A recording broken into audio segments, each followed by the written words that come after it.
So thanks for bringing me over to watch the original TV series of Dark Shadows. No, that's fine. It's really good, isn't it? Yeah, Tim really captured the essence of vampire genre.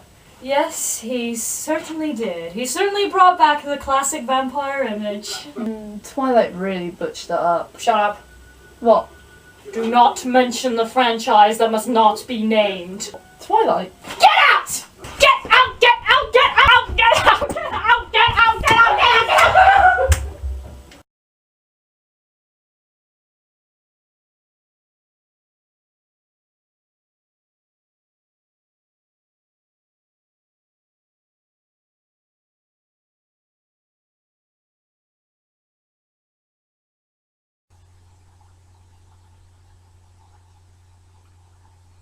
What?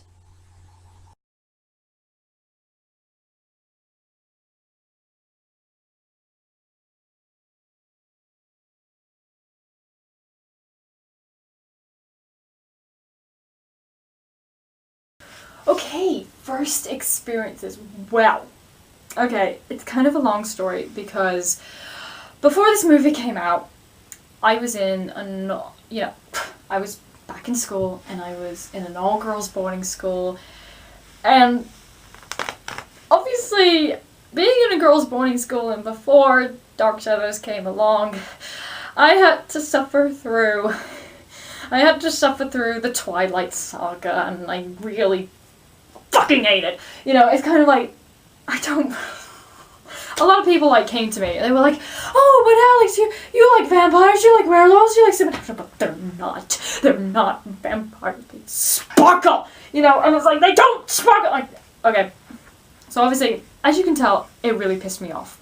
You know, I really hated the Twilight movies, fucking hated them, and also I thought that they were just so offensive, so disgusting, you know. So anyway, and it didn't help that I was in an all-girls school, because everyone, they were talking about, oh, Edward, he sparkles, I love him, oh, Jacob, oh my god, he's so hard, you know, take your shirt off, you know, it's just kind of like, and I'm not even making this up, we actually had a heartthrob wall, I'm not even joking, of guys that we found attractive. I didn't participate, I thought it was stupid, and everyone was putting the two guys up, and I was like, are you fucking kidding me? So every time I had to come down stairs and, you know, watch TV or hang out or do whatever, I just had to face that fucking wall. And, like, you know, it was horrible. So anyway, so then I was watching, this was before Alice in Wonderland came out, and there was an interview with Tim and Johnny, and they said that their next project was going to be Dark Shadows, and it was a vampire, based on a television show about vampires. And I was like, oh, can this be it? Can we have a proper vampire back on the screen? And so, so I was like, you know, don't get your hopes too high on this, but then, you know, the trailer didn't come out until much, much later, and I was like, it was weird, because the Frankenweenie trainer came out months before the Dark Shadows one came out, and I was just like, well, but I thought Frankenweenie was after. But anyway, but finally, and the Dark Shadows trailer, that came out, like at midnight or like at a crazy hour, and I was doing my work at that point. I should have been going to sleep, but I saw it and I was just like, oh my god, you know, I was just like, yes, it's finally here. And so, you know, I do get overexcited about trailers for Tim Burton films coming up. It's kind of sad. But, and I watched it and I was just smiling and I was like, yes! I got so excited. I was friggin' excited for this movie because it was, oh my god, it was taking place in the 70s, and it was about a vampire, and it was a proper vampire, and not only that, Johnny Depp was playing it, and then there was this storyline with the witch, and it just looked amazing. I was just so excited. I was friggin' hyped for this movie, and I saw it the first day it came out, first night even, because it was on a Friday night, so I had to go to school. But and I saw it and I was just like, I was just like, thank you, Tim. You have brought back supernatural creatures. Thank you.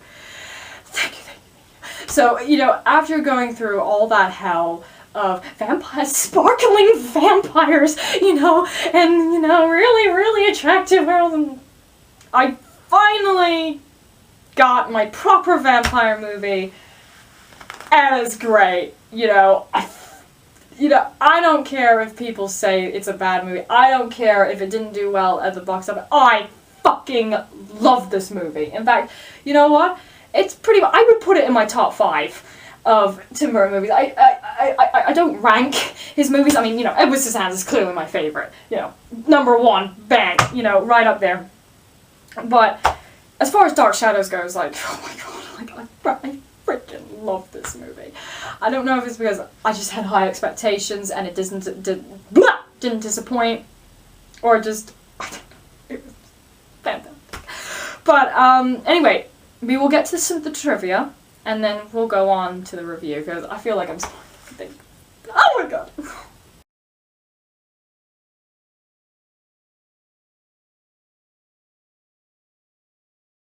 So, thankfully, as Dark Shadows is a proper vampire movie, here is some trivia from our good friend Dash. Jonathan Frid, Lara Parker, and David Selby, who starred in the original series, have a cameo in the happening scene. I need to watch the original series. We'll watch them, believe me. I found clips and it just seems really, really random. It is really random. It's like they just... Because the budget was so low, they could only film one take. So, oh no, one take, no. Yeah, do one take each time. Each scene, or whatever it was. If we were not in that era. Yeah. We'd be out this for ages. To get the vibe of the original show, Tim had the cast for a photo similar to the cast photo of the TV show. Yeah, it's where everyone sort of sat down in the, the drawing room, or whatever you want to call it, and everyone like has those kind of weird postures. Which, by the way, that was quite, it's a good photo. Mm-hmm. This is Rick Baker's last project, but also had a cameo as a decorator in the top of this world sequence. Let's do that again, please. Yes.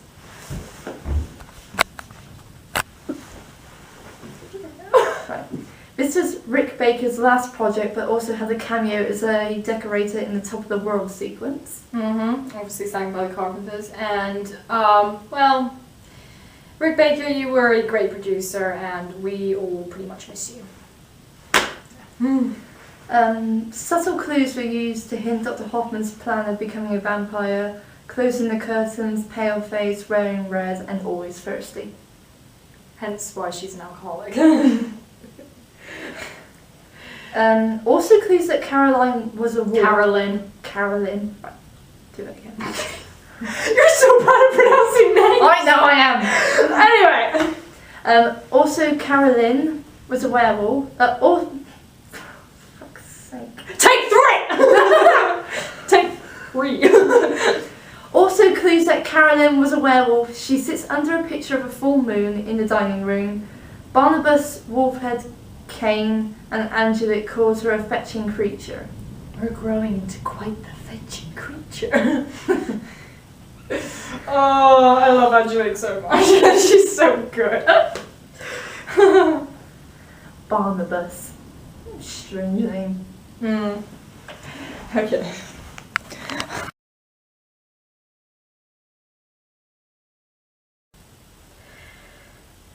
Okay, so we finally had some trivia from Tash.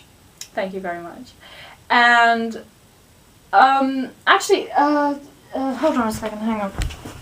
People are probably asking me, like, you know, obviously, because, you know, I wasn't around in the 60s and 70s, you know, obviously, you know, a lot of people, sometimes they like, you know, I think, yeah, it's a hard adaptation to do, because it's based on a series where it has a really huge cult following, or people are kind of like, what kind of show is that? And then sometimes they will like see the movie and kind of like, what kind of show was this? You know, and I can explain, you know, and I don't blame them, because sometimes, you know, it is a weird show.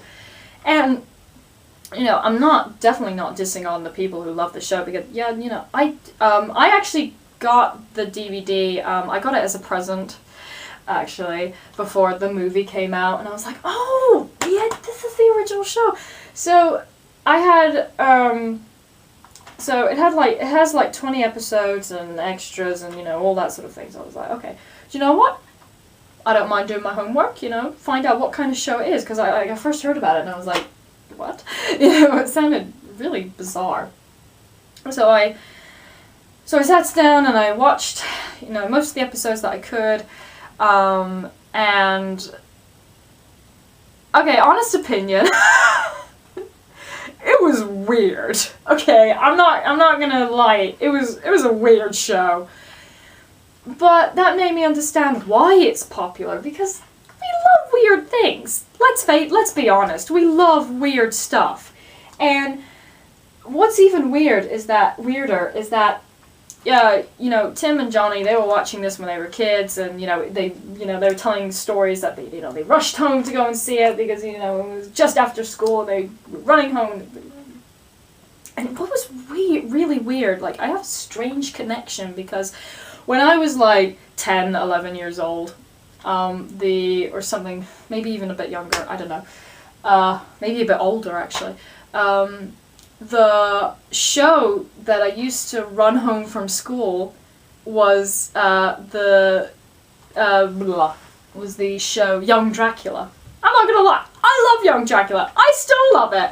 I still watch it back. It's very nostalgic to me. And it's kind of weird, because that was the show that I was running back home to, and it was about vampires, and I find that a strange connection, but anyway.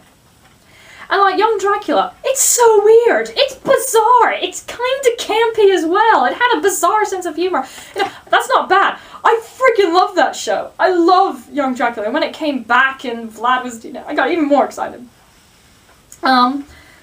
So I was kind of like, okay, so this is the kind of show it's going to be, and I was like, okay, so how, you know, and I kept rewatching the trailer. I watched that trailer like a million times. It was like pretty much the most watched trailer I ever had in my entire life, apart from the Frank and Weenie one, but, you know.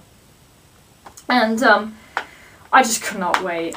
And so anyway, I sat down, and I gotta say, I am really glad that I watched a few episodes before I saw the movie, because in some ways it was kind of like, because, yeah, some people were kind of questioning, were they making fun of it, or were they trying to be faithful to... I think it was really, what I felt when I was watching the movie is that they weren't trying to tell it, you know, absolutely true, or they definitely weren't trying to mock it. I didn't get that. I think they kind of got the idea of, yeah, it's a weird show. This is going to be a weird film. It's going to be kind of, you're going to sort of think, okay, what, you know, and I love it. You know, it's great. It captured the spirit. And I think that's what Tim is so good at. He is so good at capturing spirit. Some people don't get it, some people do. It's like, when I said he captured the spirit of Alice in Wonderland, and some people say, but to me, he did. It's like, or like in Frank and Weenie, he captures the spirit of old monster movies. You know, it's like that. You know, he's so good at that to me. And, so anyway, I just got so into it. Like, oh, I just loved the look of the movie. Like, even like the prologue, I was like, Jesus Christ, that looks like a painting. It's so good. And then we're in the 70s, and oh, the way they tackle the 70s, oh my god. But the production design, oh my god, the Collinswood, so beautiful. Like, I mean, like, you know, I was afraid that it was just gonna look like another kind of haunted supernatural house, you know, like something like, you know, something like Casper, The Haunting, Addams Family Haunted Mansion, you know, many haunted mansions, but no, this really had a character of its own. Like, I usually say, I love it when the environment is a character, and I get that from pretty much all of Tim's movies, and I probably mentioned that before, I probably will mention it again, but, oh, I just absolutely love it, and the way they tackled the 70s, whether it was just the cinematography is gorgeous, the costumes, calling out word, You're so good. The choice of music. I mean, 70s, like, you know, so much music back then. We had a wide variety of it, and then, you know, that's what they did here. And it's like, yeah, it's weird, but it's the 70s. It is a weird time. So you're kind of thinking about it, going, yeah, that seems like a really strange decade, but at the same time you're thinking, my god, that looks awesome. You know, it's like, you know, it makes me want to travel back in time. It's like, just spend one day in the 70s, that'd be awesome. That'd be so freaking awesome. And the storyline, I know it's weird, but I fucking love it. The idea of a witch transforming a guy into a vampire just because he doesn't love her, and, you know, and then he gets locked away and comes back in the 70s and he's completely out of his... I love that story! It's such an out there story! I love it! Love it, love it, love it! It's so different, it's so out there, it's so weird, I fucking love it. You can tell I'm getting really excited about this. And then... I don't know how to explain it. I love how Barnabas goes, he keeps going from each of the family members, you know, so you do get character from them, and then we have Barnabas and Angelique. I just love that kind of, I love love-hate relationships. I mentioned that when I was talking about Batman and Catwoman from Batman Returns. I just love it. I love it, love it, love it. I don't know why. I think it's just, I don't know if I've said this before, but I'll say it again. You know, there are two kinds of love stories that I like. Dysfunctional relationships and forbidden love. This is a really dysfunctional relationship, and I freaking love it, and every time that both of them are on screen. Love it. I mean, Eva Green, oh my god, she's fantastic. And, you know, I've gone on to love other works, you know, obviously I've gone on to love Penny Dreadful, and she's amazing in that as well, and she's going to be in Tim's next film, I can't wait. She's a great actress. And, you know, I just love it. I don't know why, I just love their relationship. I mean, like, the love scene, oh my, I'm not even gonna lie, that is probably one of the most best love scenes I've ever seen in the movie, because... oh my god, it was like, I think, to be honest, it's a love scene that only Tim Burton can get away with. If other directors did it, you'd be kind of like, okay, that's just, but we're like, yes, I love it, love it. I think it's just and then the battle, oh my god, the battle, I freaking love it. It's so good, and it keeps building and building. You got people thrown at the ceilings, at the floors, you get people, you find out certain things, certain secrets. Oh my god, you know, the house bleeds and the portraits come down, it's on fire, and inanimate things come, like, I absolutely love it.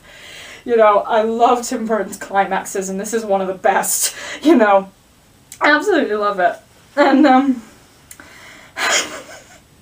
and the idea of Angelique physically cracking, you know, showing like the sort of mental, oh my god, that is genius! I was like looking at it and I was like, yeah, and for some reason I could like imagine that being a sketch that Tim Burton has drawn. And he did draw it, and I was like, oh my god, that's genius. I love it, love it. I love creative things like that. It's so good.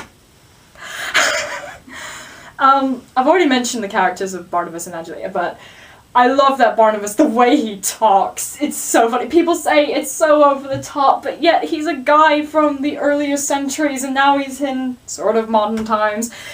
Of course it's over the top, because he's out of his environment, and oh, I absolutely love it. Angelique is a fucking nutcase, but she does have a tragic side, you know. There was some point, but she just goes mental, like, you know, like at the beginning when you see her eyes kind of turning, going, what? You know, it's like, oh my god, I love it. I'm not even gonna lie, Angelique is one of my favorite characters in films in general. She's one of my favorites, and, you know, then, okay, other characters, you know, I'll move on from those two, because you can probably tell I really love those two. Okay, we have Michelle Pfeiffer, wonderful as always, and I really could tell that she was a fan of the show. Like, I heard that she was a huge fan, she still is, and I saw her performance as Elizabeth, and I was like, yeah, I can definitely see the similarities, whatever. And it was great, I loved it, and it's like, yes, that's like the Elizabeth in the show. Some people are saying, what are you talking about? It's like, no, I see it. And I love the two kids, Carolyn and David. You know, I felt like, you know, Carolyn's a real teenager, and, you know, she is moody, she does get upset, you know, and it's like, you know, and she's just kind of like, you know, just, I was like that at,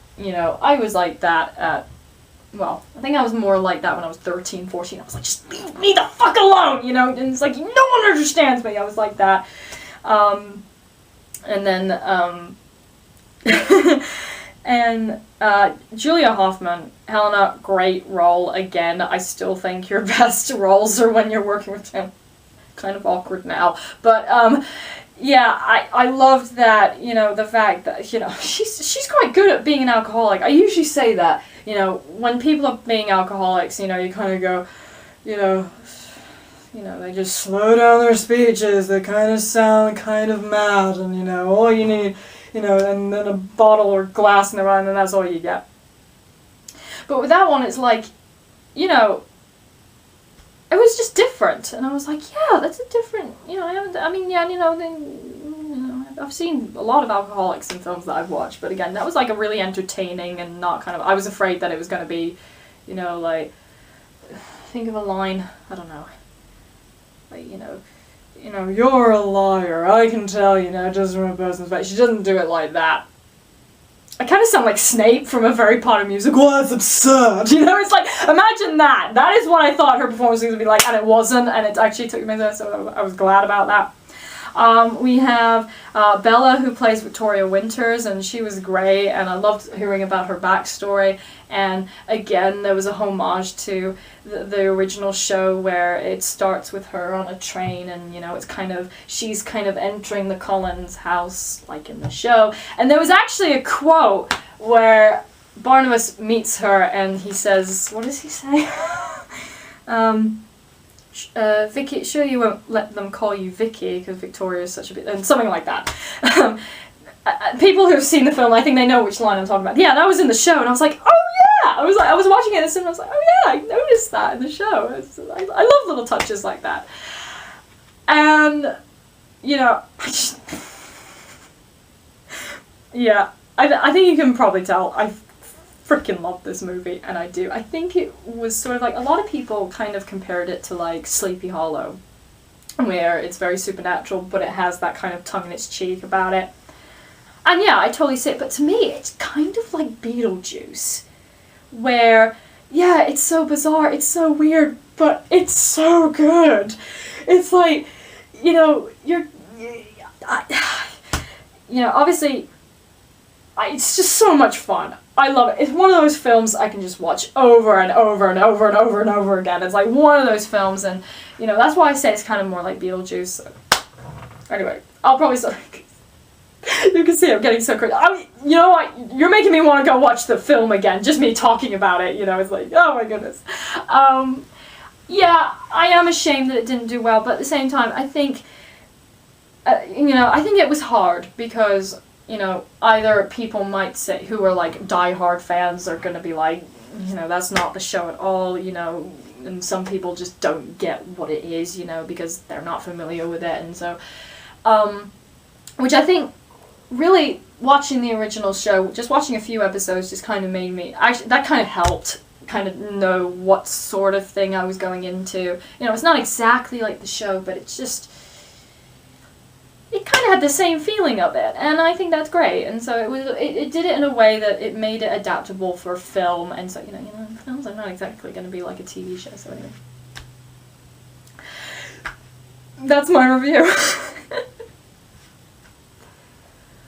Okay, so, there's not much merchandise here, but I think, you know, obviously the only one I can really talk about is obviously the visual. Obviously, I have the soundtracks, both the Danny Elfman and the 70s music one with like Alice Cooper and stuff, and they're both really good. No, the prologue. Oh my god, I could listen to that all day. Yeah, so this is the Dark Side of Visual Companion, and I gotta say, I know I've mentioned this before, I do have a video where I do go in deep, like I flip through the pages, but this one is probably my favourite of the Visual Companions, just because I probably just like the structure, and there's just, you know, I don't know, it's just a really entertaining book, so I think that's about it. And also, you know, if you are curious about the original show and you still haven't seen it and you've seen the movie, yeah, check it out. I think you know, it's not the best show in the world, but, you know, it's like, you know, I'm glad that I saw it, you know, and, you know, I watch it again now and then. But, yeah, and I can understand why it was such quite a culty show, you know, it's great. So, that's really all that. I know that there's some, like, other things out there, but I'm not entirely sure, so. But anyway, I hope that you enjoyed this, and yeah, I will see you in the next review.